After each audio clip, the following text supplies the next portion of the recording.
আসসালামু আলাইকুম বন্ধুরা, আবার একটা নতুন রেসিপি নিয়ে চলে এলাম, চিকেন ভর্তা।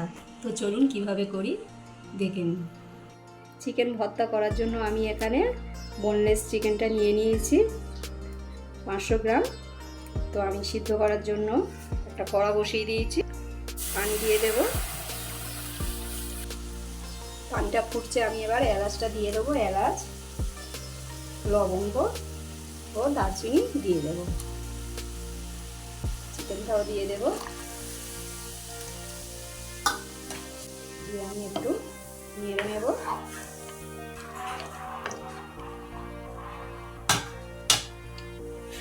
দশ মিনিটের মতো চাপা দিয়ে দেবো। একটা বড় সাইজের পেঁয়াজ নিয়েছি, পেঁয়াজটাকে আমি পেস্ট করে নেব।